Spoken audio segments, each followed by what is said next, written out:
In this day and age, gamers can get tired of recycled Mario, Zelda, and Metroid formulas. Fortunately, it's been almost a decade since the latest Pikmin release, so Pikmin 3 is coming at the perfect time. The first two Pikmin games had you in control of Captain Olimar and his partner Louie. This time around, you're taking control of three astronauts from a completely different planet with a completely different objective in mind. Alf, Brittany, and Charlie land on PNF 404 in order to find fruit to sustain life on their home planet of Kopai. To do this, they harness the power of the Pikmin, the native residents of this planet. The core mechanics of the game involve using these Pikmin as your tools. In essence, this is a real-time strategy game where the different colors of Pikmin act as your different troops. For example, blue Pikmin can swim, whereas red Pikmin are immune to fire.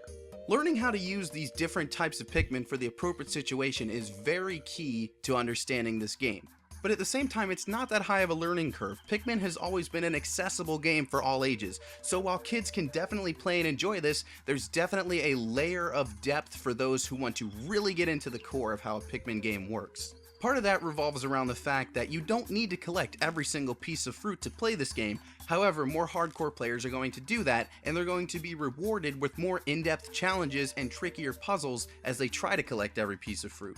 Whereas in the previous games you needed to collect ship parts to escape, your captains here literally need the fruit to survive.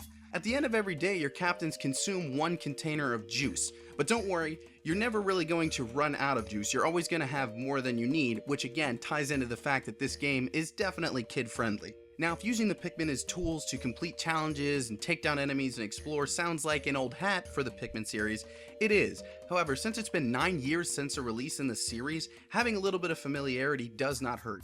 And the addition of the new rock and flying Pikmin definitely spice up the game's core mechanics. Now, utilizing these Pikmin can be done in a couple of different ways, aka control schemes. Using the Wii Remote and Nunchuck is definitely the preferable setup because the gamepad controls are frankly bad.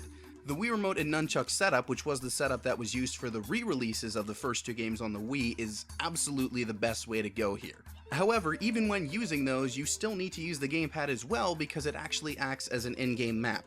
But Pikmin 3 doesn't just have variety in controls or in mechanics, it also has a variety of modes. In addition to the single-player story mode, you also have Bingo Battle, which is a multiplayer mode. Bingo Battle is exactly what it sounds like. You use your Pikmin to bring back collectibles to your home base to complete a row of bingo on your card.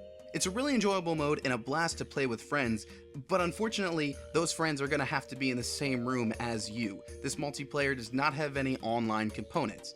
That being said, playing together on a couch is a rare experience nowadays. In the end, Pikmin 3 does enough to make it interesting again even after all these years.